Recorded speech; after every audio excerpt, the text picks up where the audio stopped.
Cette vidéo a été réalisée grâce au soutien indéfectible d'Aquamondo, la meilleure agence de voyage en plongée au Québec.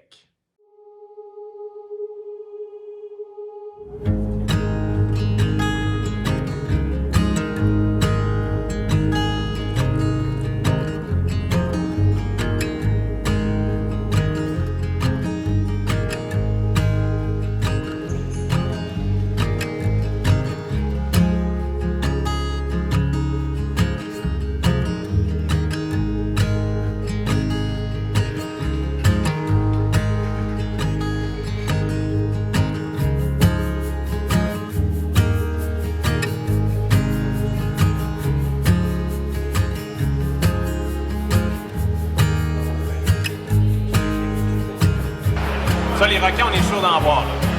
Oh, des requins, oui, c'est sûr. Les marteaux, on est sûr? Oui, sûr. On est sûr, les marteaux? À 100%. À 100%? 200%. OK, là, tu es enregistré. 100% le marteau. Là. Oui, monsieur. Ah, Encore là, ça, c'est la semaine passée. Là. Ça aussi, c'est la semaine passée? Oui, c'est toute la vidéo de la semaine passée. Ça, c'est là, puis on va plonger ici, là, à Vicente Roca. Fait que normalement, on devrait voir ici là, les mola-mola, là. Okay. Ici, dans ce coin-là, puis de ce côté-là, mettons les iguanes marines. Puis là, après ça, mais Wolf et Darwin, là, où est-ce qu'on va voir la totale, là. Mais si tu vois la proximité, là. C'est quoi, c'est un requin des Galapagos? Ben, il faut qu'il l'identifie. Attends, il faut regarder les ailerons, puis la bouche, la mandibule, là.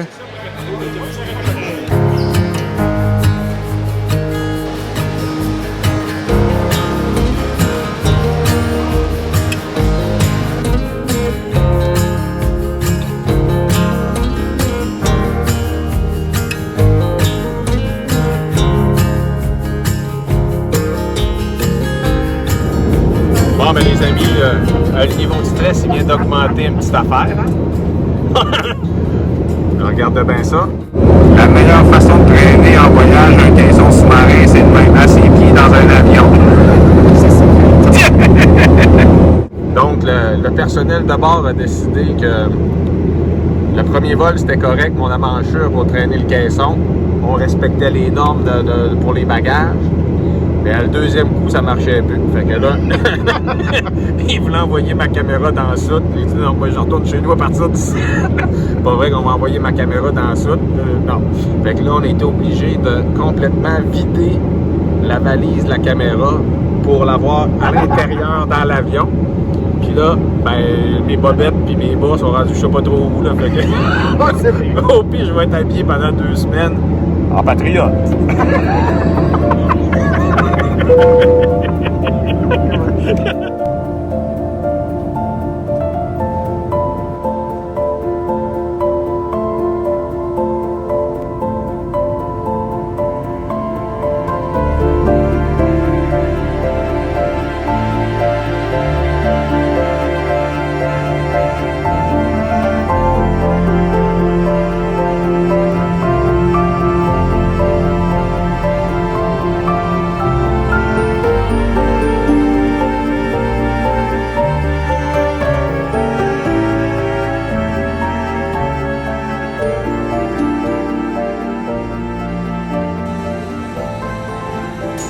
On a-tu retrouvé le don?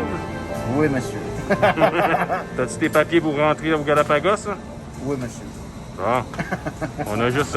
Une chance, c'est juste 1 heure, par exemple. Ça n'a pas trop duré longtemps, le stress. Non. On venait tout juste de régler le problème du transport de la caméra dans l'avion, que nous voilà rendus à l'aéroport et la cible d'une organisation criminelle qui voulait nous voler nos bagages. Tu me dis qu'ils se sont changés combien de fois? 4 fois. Mais comment ça? Ils ont tous filmé? Oui, mais en fait, parce qu'il n'y avait pas eu de plaintes des personnes sur les vols, ben là, ils ont essayé de nous voler 4 fois, en fait.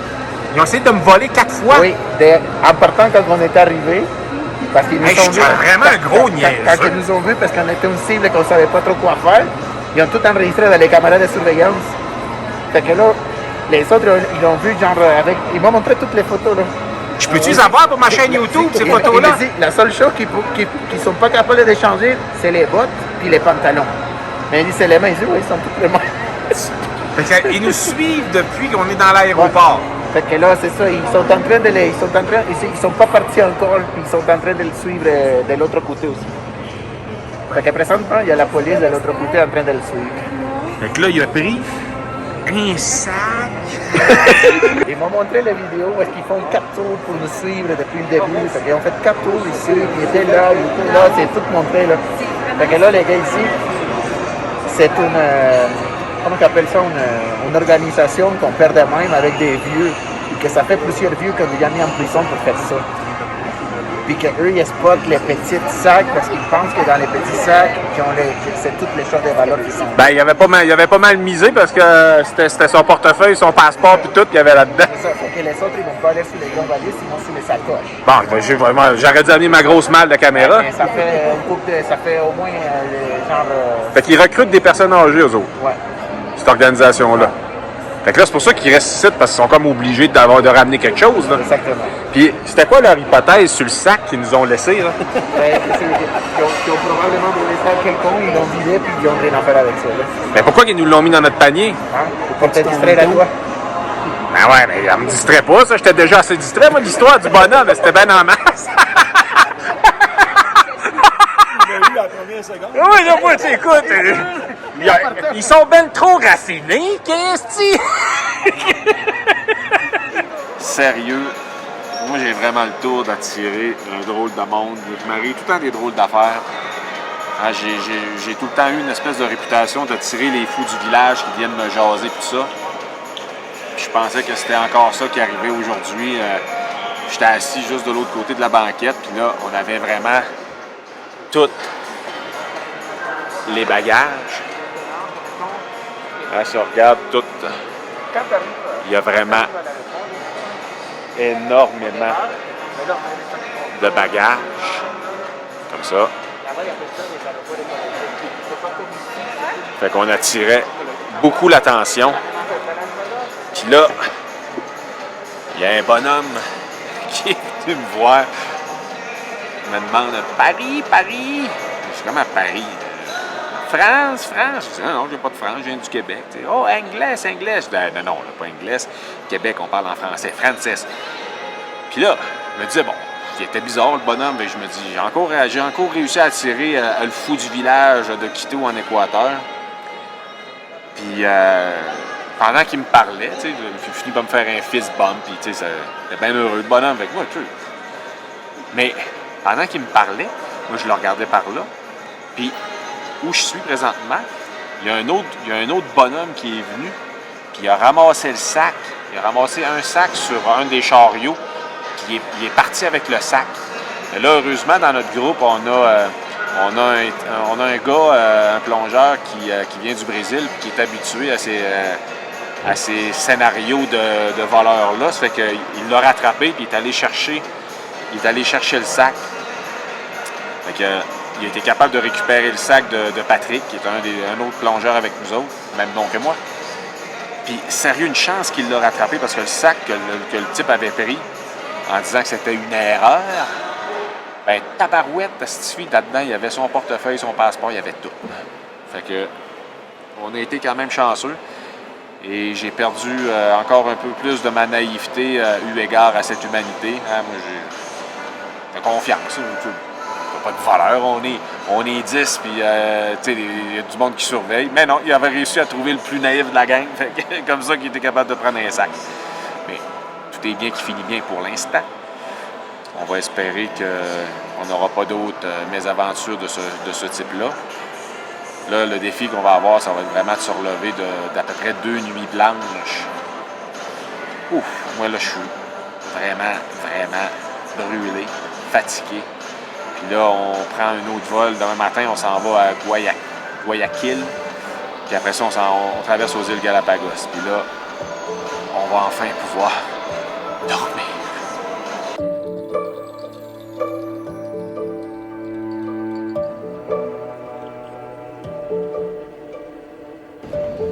Là, c'est la fin des haricots. Pas mal brûlé. Donc là, je sais même pas on est où. On s'en va à quelque part. Voilà. Ouais, même là, je me trouve même plus drôle, là.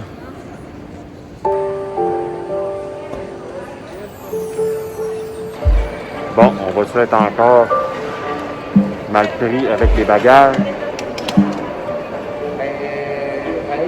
Parce que là, j'ai la caméra que j'amène dans l'avion.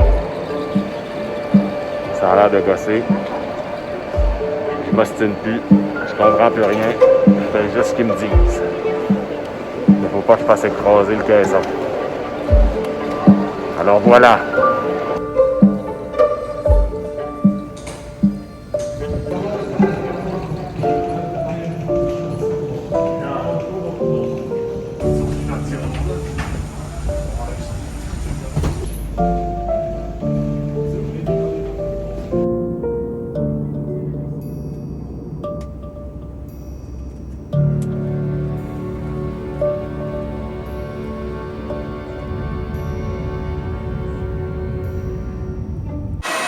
Bon, bien finalement, on a fini par se rendre aux îles Galapagos.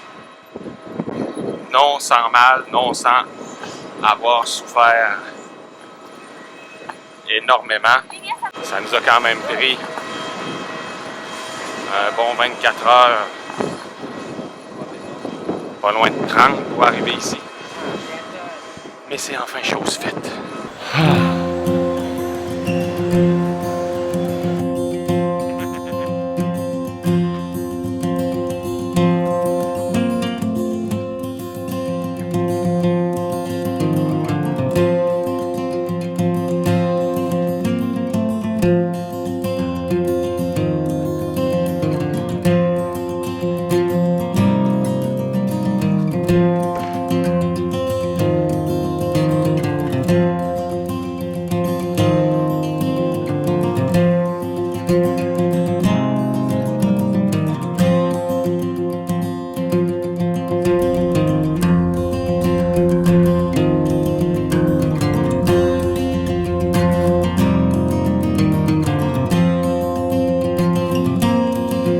$100 que vous avez payé pour rentrer au Galápagos. Ese dinero es usado en programas de reforestación y de control de especies invasoras. C'est utilisé pour la reforestation et pour faire le contrôle d'espèces envahissantes.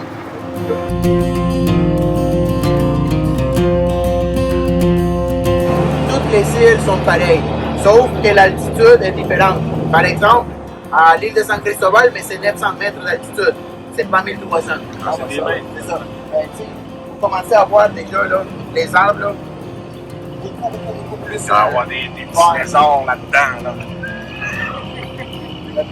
Là, moi, ça commence à me démanger, là, les lézards.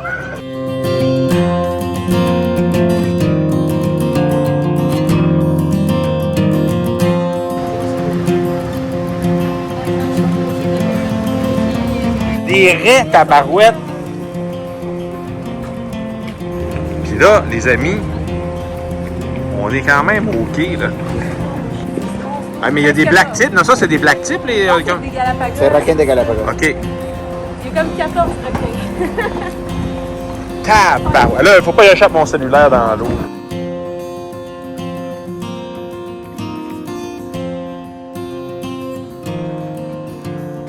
Bon, on est enfin arrivé. On est enfin arrivé aux îles Galapagos. Ça a été quand même un déplacement qui a été ultra exigeant. Il fait chaud, j'ai déjà un coup de soleil. Ça fait quand même un petit bout qu'on est arrivé. Ça nous a pris 35 heures se déplacer pour arriver ici. Il faut vraiment vouloir voir des otaries, puis des requins, puis des tortues. Il fait super chaud. Moi, l'homme du Nord, on s'entend que c'est pas des températures avec lesquelles je suis habitué de composer, donc wow! J'ai hâte d'être dans l'eau. Parce que là, ce qui se passe, c'est que on passe... là, j'ai de la crème solaire. Là, quand il m'avait dit de la FPS 30, oublie ça. J'ai mis de la FPS 100 pour pas cuire comme un petit poulet. Fait que là, on passe 2 jours ici. On va faire du snorkeling. On va quand même prendre ça mollo, récupérer de ce déplacement qui a été absolument épuisant, mais épuisant. C'est vraiment à l'autre bout du monde, cette affaire-là, mais c'est génial. Tu sais, là, on n'a pas encore après les 2 jours qu'on passe ici, on s'en va vraiment en bateau de plongée, puis on va passer 8 jours à raison de 4 plongées par jour. Ça va quand même faire beaucoup de plongées, beaucoup de photos sous-marines. Puis là, on va rentrer vraiment dans le gros du travail, le vif du sujet. Mais déjà, juste en ville ici, c'est plein d'animaux partout. À côté du quai, il y a des requins, il y a des otaries, il y a des lions de mer. Les animaux sont partout en ville. Il y a des oiseaux. On est allé marcher près du centre-ville. Puis il y avait toutes sortes d'oiseaux. Évidemment, c'est pas les espèces avec lesquelles je suis familier. Là. Il va falloir que je fasse un travail d'identification ultérieurement. Mais ils sont partout. Puis ils sont tellement partout que là, présentement, je vous parle, ça, c'est le quai de la ville. Là. Puis à regarder qu'est-ce qu'il y a juste sur la passerelle qui bloque le passage des piétons. C'est génial. Franchement, là. Fait que c'est ça. C'est comme ça que je vais passer les 2 prochaines semaines. Moi, ma mission principale, c'est vraiment, je suis engagé pour faire des photos. Photos sous-marines principalement, mais aussi de la vidéo. Faut que j'ai la responsabilité d'entertainer, de divertir en bon français les plongeurs, photographes qui sont avec nous, leur donner des petits conseils si je peux les aider.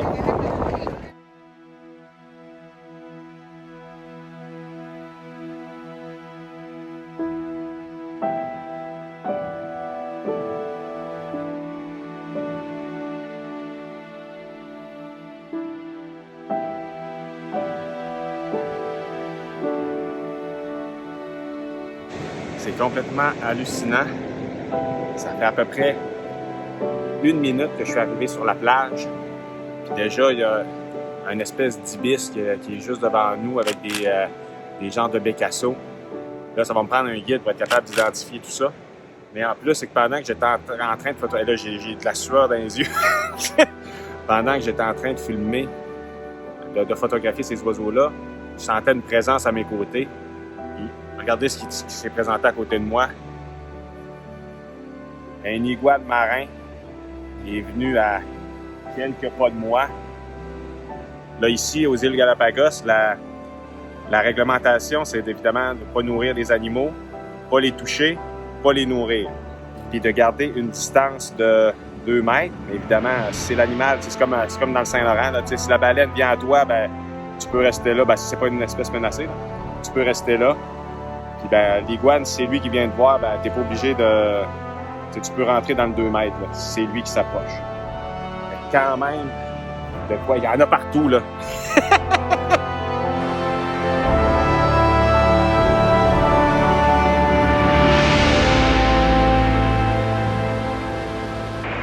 La lumière est dure, là. Là, on est en plein milieu de l'avant-midi. Les bras sont en train de me cuire. Là, c'est ça. On est dans des lumières dures. Les ombres, c'est super difficile à déboucher, les ombres. Tu sais, cet animal-là, il est vraiment... une couleur quand même super sombre. Eux autres, ils s'en vont manger des algues marines.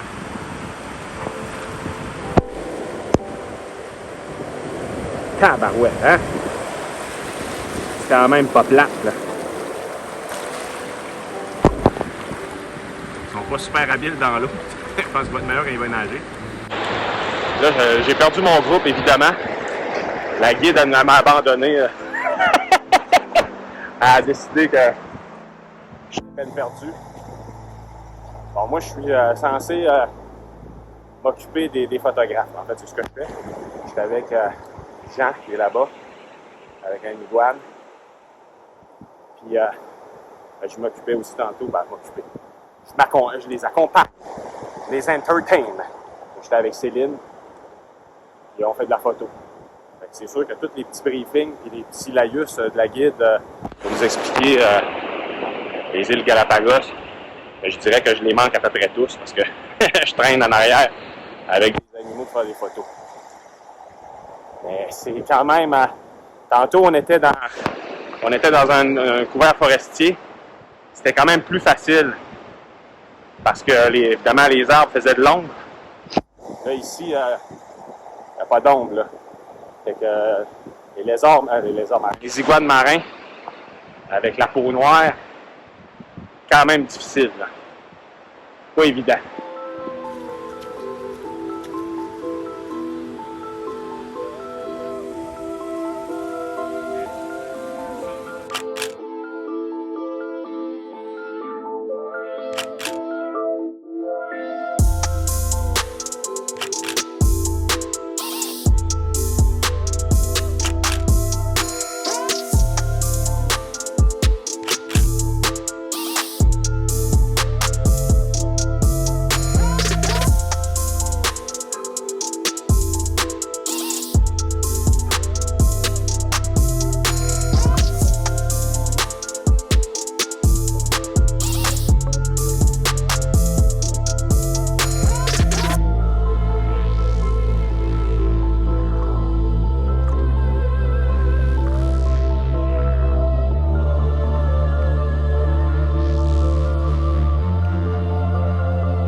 Tantôt, il y en a un qui m'est arrivé d'en face, le requin. Bon, moi, j'aime ça exagérer, moi dire 6 pieds. Ça fait que couper ça, là, il devait faire 4 pieds et demi. Fait que je dis toujours que les requins, c'est pas dangereux. Fait que là, on va mettre en application ce que je prétends. Fait que s'il nous manque une jambe, on arrive à la plage. C'est pas vrai que les requins, c'est pas dangereux.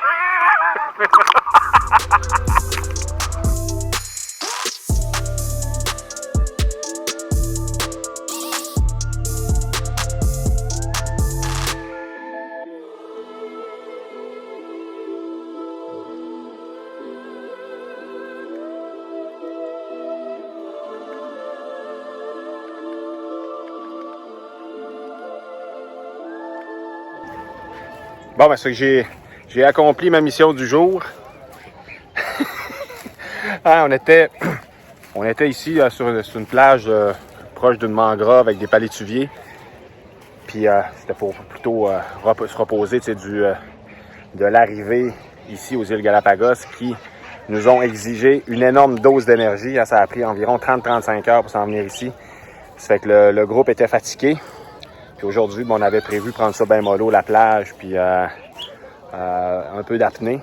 Fait qu'évidemment, moi, je suis arrivé ici, puis je me suis rendu à l'autre bout de la mangrove pour essayer de trouver des animaux. Puis c'est Marie-Ève qui est comme qui est une des propriétaires de la compagnie de plongée qui nous amène ici, là, Aquamondo. Elle me disait, tu sais, ils ont amené souvent du monde à cet endroit-là, mais elle dit, bon, il n'y a jamais personne qui est allé là. Mais bon, Patrick est là cette fois-ci, c'est pas étonnant qu'ils soient rendus à l'autre bout. Je me suis pété le tibia. Il y avait un requin. Fait que là, j'ai donné un coup de pam pour essayer d'aller le rattraper, mais là, on s'entend que c'est pas des roches du Québec. Ici, tout est bien adouci par les effets du glacier. Là, c'est des roches volcaniques, puis ça pète une jambe en tabarouette. Fait que là, on était rendu à l'autre bout. Là, un moment donné, je vois un bateau s'approcher. Là, je me dis, ah non, c'est ce qu'on a fait. Là, le capitaine, il nous fait signe. Attention, tiburon grande! Fait que là, j'étais au palais. Là, j'y réponds, mais c'est justement ça qu'on cherche, des gros requins. Mais, hey, sérieux, il y en avait là-bas, il m'en est passé un à genre 2 pieds de la cuisse. Il mesurait au moins 4-5 pieds de long. C'était pacté de requins. Il y avait des raies, des murènes, des tortues. On a vu plein d'affaires. Bon, évidemment, pour les images, on repassera parce que la visibilité était vraiment archi nulle. Mais tant qu'à rester assis sur une plage, moi je suis pas capable de rester assis sur une plage, il faut qu'on se promène. Fait que on a commencé à aller jouer où on devait le faire. Et là, on siffle, c'est-tu moi qu'il faut qu'il s'en vienne? On siffle, on me siffle.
train de terminer la première portion de cette mission. On a fait on est bien reposé, puis là, les choses sérieuses vont commencer. Les bagages sont en train d'être déplacés vers le bateau sur lequel on va se trouver pour faire nos plongées. Alors, on a quand même c'est un programme chargé. On n'a pas le temps trop de respirer, mais c'est super. Hier, on a été faire un peu de plongée en apnée. Puis, évidemment, on est allé bien loin, moi puis mon binôme Jean, dans la baie. Puis, on va aller voir les requins, aller voir les raies, aller voir les tortues. Puis là, ben, aujourd'hui, une fois que les bagages vont être dans le bateau, on se dirige vers les montagnes pour aller voir les tortues géantes sauvages. Hier, on a visité le centre scientifique pour la protection de ces espèces-là. Il y a comme 2 espèces de tortues géantes sur ces îles-ci. Puis là, ils ont des programmes de réintroduction puis de support à ces populations-là. Puis on a vu, évidemment, des tortues géantes. Mais une tortue géante en enclos, c'est quand même moins intéressant qu'une tortue géante en liberté. Fait que là, c'est ça, c'est vers là qu'on s'en va aujourd'hui. Une fois que ça va être fait, on va aller faire un test dive pour être sûr que tout fonctionne, qu'on est capable de faire nos plongées d'une manière sécuritaire, mais surtout efficace.